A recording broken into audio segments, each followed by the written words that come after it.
అందరికీ నమస్తే. జడ్జెస్ లేదా కోర్ట్స్ ఇచ్చే ప్రతి తీర్పులు, అదే విధంగా డెలివర్ చేసే ప్రతి ఆర్డర్స్ ఏవైతే ఉంటాయో అన్ని సార్లు కరెక్ట్ అవుతాయా?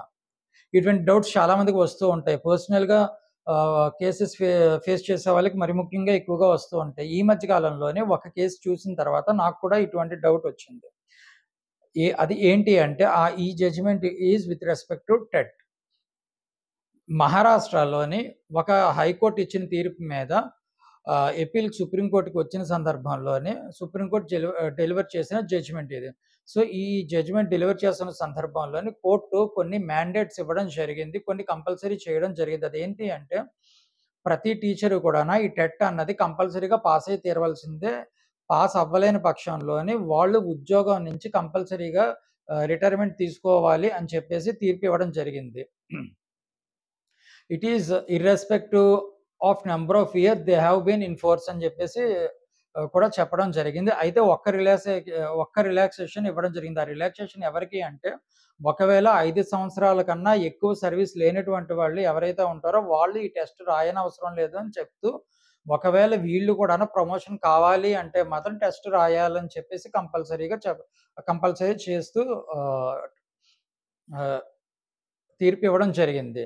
సో, నాకు ఇందులోని ఏంటి అంటే కొన్ని డౌట్స్ వచ్చిన సందర్భాలు ఏంటి అంటే, ఎందుకు ఇది అంత కరెక్ట్ అనిపించలేదు అంటే, first of all article 142 invoke చేశారు. ఈ జడ్జిమెంట్ ఇస్తున్న సందర్భంలోనే.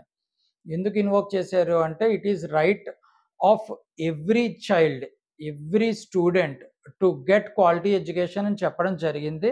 సో, వాళ్ళకి బోధన అన్నది కరెక్ట్‌గా జరగాలి అంటే, it is mandatory that every teacher has to undergo TET. Which is teacher eligibility test అని చెప్పడం జరిగింది. అయితే ఈ టెట్ అన్నది 2011లోని ఫోర్స్‌లోకి వచ్చింది. ఈ టెట్ 2011లోని ఫోర్స్‌లోకి రాకముందు 2 డికేడ్స్ లేదా 1 డికేడ్ అంటే 10 ఇయర్స్, 15 ఇయర్స్ ముందు కూడాన చాలామంది టీచర్స్ గవర్నమెంట్ టీచర్స్‌గా ఎంప్లాయ్ అవ్వడం జరిగింది. వీళ్ళు టీచర్స్ కింద జాయిన్ అయిన సందర్భాల్లోని వీళ్ళకి ఇటువంటిది ఎగ్జామ్ లేదా ఇటువంటి ఎంట్రన్స్ ఎగ్జామ్ ఒకటి వస్తదన్న నాలెడ్జ్ కూడా వీళ్ళకుండదు. అసలు గవర్నమెంట్‌గా ఉండుండకపోవచ్చు. సో, అటువంటి సందర్భంలోని అలా జాయిన్ అయిన తర్వాత వాళ్ళకి ఇటువంటి ఎగ్జామ్ ఖచ్చితంగా అండర్‌గో అవ్వాలని ఎలా చెప్పగలుగుతారో నాకు అర్థం కాలేదు. సో, వీళ్ళు కూడా ఊరికనే ఎంప్లాయ్ అయ్యారంటే ఊరికే ఎంప్లాయ్ కాలేదు. ఈ టెట్ అన్నది ఫోర్స్‌లోకి రాకముందు వివిధ రాష్ట్రాలు ఏవైతే ఉన్నాయో ఆహ్, రకరకాలైనటువంటి ఒక్కొక్క రాష్ట్రము ఒక్కొక్క రకమైన ఆహ్, పద్ధతిలోని స్క్రూటినీ చేస్తూను ఆహ్, ఫిల్టర్ చేస్తూ క్యాండిడేట్స్‌ని ఎవరైతే కరెక్ట్‌గా ఎలిజిబిలిటీ వచ్చిందో వాళ్ళకి ఉద్యోగాలు ఇవ్వడం జరిగింది. మన ఉమ్మడి ఆంధ్రప్రదేశ్ రాష్ట్రం కానివ్వండి, ఇప్పుడున్న ఆంధ్ర రాష్ట్రంలో కానివ్వండి, డీఎస్సీ ఇప్పటికి కూడాను కండక్ట్ చేస్తూ వస్తూ ఉన్నారు. Along with TET. సో, ఇప్పుడు టెట్ అయిన తర్వాత డీఎస్సీకి వస్తున్నట్టున్నారు. Subject to correction. సో, ప్రీవియస్‌గా ఏంటి అంటే డీఎస్సీ ఎగ్జామ్ కండక్ట్ చేసేవారు. డీఎస్సీలోని ఉత్తీర్ణులయిన తర్వాత ఇంటర్వ్యూ కూడా కండక్ట్ చేసి, ఆ తర్వాత మళ్ళీ వాళ్ళకేమో అని దాన్నేమంటారు? ఏ సబ్జెక్ట్స్ ఏంటి అన్నది ఒక కౌన్సెలింగ్ కండక్ట్ చేసి వాళ్ళు సెలెక్ట్ చేసుకొని, అప్పటినుంచి కూడాను ఆ పర్టిక్యులర్ సబ్జెక్ట్స్ ఇన్ని సంవత్సరాలుగా టీచ్ చేస్తూ వస్తూ ఉన్నారు. సో, వీళ్ళు ఈ పర్టిక్యులర్ సబ్జెక్ట్స్‌లోని ఎక్స్‌పర్ట్స్ అవుతారు. ఇప్పుడు మళ్ళీ టీచర్ ఎంట్రన్స్ టెస్ట్ రాయాలి అంటే అన్ని సబ్జెక్ట్స్ చదవాలి. సిలబస్ ఏంటి అన్నది మీకు ఆహ్, నేను పెట్టే ప్రయత్నం కూడా చేస్తాను. ఇప్పుడు టెట్ రాయాలంటే ఏంటి ప్రిపేర్ అవ్వాలన్నది. ఎప్పుడో చదువులు మానేసి ఒక్కసారి ఎంప్లాయ్ అయిన తర్వాత even బీఎట్ software employee or any employee తీసుకుంటే ఇప్పుడు నేను ఒక లీగల్ ప్రొఫెషన్‌లో ఉన్నాను. నన్ను ఇప్పుడు తీసుకున్న నేను డీల్ చేసే cases family law and mostly criminal law. So, నాకు ఉన్న నాలెడ్జ్ ఇది. నేను నా పీజీ చేసింది కాన్స్టిట్యూషనల్ లాలోని ఎల్ఎల్ఎం చేయడం జరిగింది నేను. కానీ ప్రాక్టీస్ చేస్తున్నది ఇక్కడ డిస్ట్రిక్ట్ కోర్ట్స్‌లోని ప్రాక్టీస్ చేస్తాను. నాకున్న నాలెడ్జ్ దేని మీద ఉంటది ఎక్కువగా ఈ ఫ్యామిలీలో, లేదు అంటే గనక క్రిమినల్ లాలో. నేను ఎక్కువగా ఏ లా అయితే ప్రాక్టీస్ చేస్తున్నానో అందులో ఉంటుంది. సో, అదే విధంగా టీచర్స్ ఎవరైతే ఉన్నారో ఎస్పెషల్లీ గవర్నమెంట్ టీచర్స్ ఎవరైతే ఉన్నారో, పోనీ గవర్నమెంట్ టీచర్స్ అవ్వనివ్వండి, ప్రైవేట్ టీచర్స్ అవ్వనివ్వండి, వాళ్ళు ఎక్కువగా ఏ సబ్జెక్ట్‌ని బోధిస్తూ ఉంటారో వాళ్ళకి ఆ సబ్జెక్ట్‌లోనే ఎక్స్‌పర్టీస్ అనేది రావడం జరుగుతుంది. పోనీ టెస్ట్ పెట్టిందేదో ఇందులో పెట్టొచ్చు కదా! వాళ్ళు ముందు నుంచి కూడా ఏ సబ్జెక్ట్స్ అయితే బోధిస్తున్నారో దానికి సంబంధించి ఎగ్జామ్ పెట్టి అందులో పాస్ అయితే ఉద్యోగం ఉంటది. లేదు అంటే లేదు అని ఇవ్వచ్చు పోనీ. ఒక అర్థం ఉంటది. అయినప్పటికీ కూడా అర్థం ఉండకపోవచ్చేమో. సో, ఏదైనా ఆ! ఇప్పుడు కంపల్సరీ పాస్ అవ్వాలి. పాస్ అవ్వకపోతే ఉద్యోగాల నుంచి తప్పుకోవాలి అంటే, అప్పుల్లో అప్పు చేసి, ఇదన్నీ చేసి ఇల్లు కట్టిన వాళ్ళు, లేదు అంటే పిల్లలకి ఏదో చేస్తున్న వాళ్ళు ఏమవ్వాలి? ఈ అప్పులు ఎవరు తీర్చాలి? ఎలా తీర్చాలి? ఆహ్, ఎప్పుడో ఒక 30, 40 ఏళ్ల క్రితం ఉన్నట్లు ఇప్పుడేం గవర్నమెంట్ స్కూల్స్ లేవు. టీచర్స్ కూడా ఎప్పటికప్పుడు అప్‌డేట్ అవుతున్నారు. వాళ్ళకి కూడా గవర్నమెంట్ ట్రైనింగ్ సెషన్స్ అవి కండక్ట్ చేస్తుంది. అప్‌డేట్ చేస్తూ ఉన్నారు.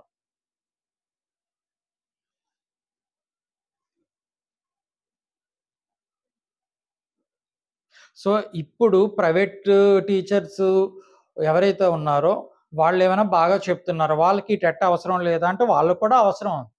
బెస్ట్‌గా మీకు ఒక ఎగ్జాంపుల్ చెప్తాను. ఎందుకు అంటే my daughter is actually studying in a private school.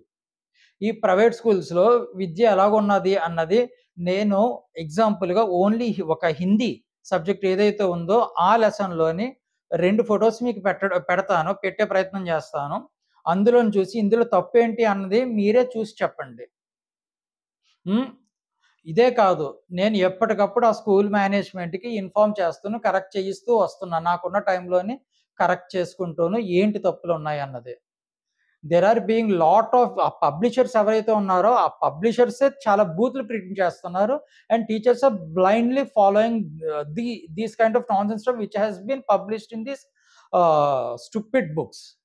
ఒక క్వాలిటీ లేని బుక్స్‌లోని పబ్లిష్ చేసిన స్టఫ్ ఏదైతే ఉందో without applying any kind of mind teachers are following. Even in private schools.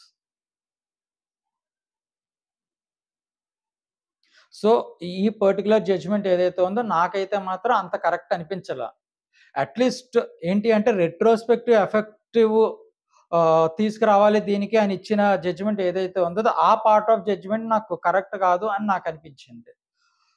చాలా స్టేట్స్ ఏవైతే ఉన్నాయో they actually applied for a review with respect to this judgement and some other states are actually considering to join this.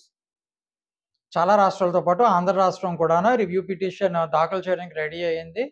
ఆహ్, అని చెప్పేసి న్యూస్‌లు కూడా రావడం జరిగింది.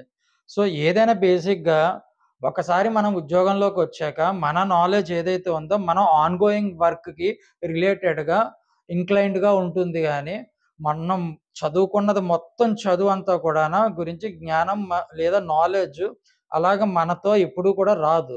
ఎందుకు అంటే ఎంత మనం బ్రష్ ఔట్ చేసినా కానీ ఆ నాలెడ్జ్ మళ్ళీ తిరిగి రాదు మన దగ్గరికి. మన నాలెడ్జ్ అంతాను మన వర్క్ తర్వాత ఫ్యామిలీ ఈ చాలా అదర్ యాస్పెక్ట్స్‌తో ఉంటాయి. వర్క్ వచ్చేటప్పుడు మనం ఏ పనైతే చేస్తున్నామో దానికి రిలేటెడ్‌గా మనకు నాలెడ్జ్ అన్నది మన బ్రెయిన్‌లోనే లోడ్ అయ్యి ఉంటుంది. నిక్షిప్తమై ఉంటుంది.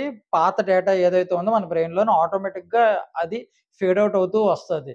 It is very difficult. మనం పాత సబ్జెక్ట్ అంతా తీసుకొచ్చి ఎగ్జామ్ రాయాలి అంటే it is very, very difficult.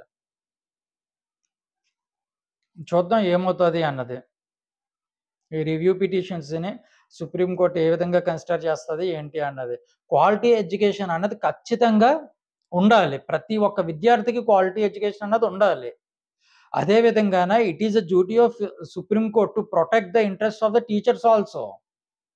Who have been employed way before the enforcement of this uh, TET. So this is what my opinion with respect to the judgment which has been delivered by Supreme Court in the matter of TET. And one more aspect enti ante, in the case of judges or courts delivering judgments which may not be acceptable to everybody అన్నది ఏంటి అంటే inputs అనేటువంటివి being a respondent and petitioner లేదా ఎపీలెంట్‌గా ఉన్నప్పుడు inputs అనేటువంటివి సరిగ్గా ఇవ్వలేని పక్షంలోని తీర్పులు తారుమారవుతాయి. నిజంగా ఒక ఎపీలెంట్ ఎవడైతే ఉన్నాడో లేదు రెస్పాండెంట్ ఎవరైతే ఉన్నారో వాళ్ళ వైపు కేసు ఉన్నా గాని, వాళ్ళు ఇన్‌పుట్స్ సరిగ్గా ఇవ్వలేని పక్షంలో వాళ్ళకి నిజమైన న్యాయం రాదు. వీళ్ళు చెప్పాలి. It is the duty of the parties to give right inputs to the court.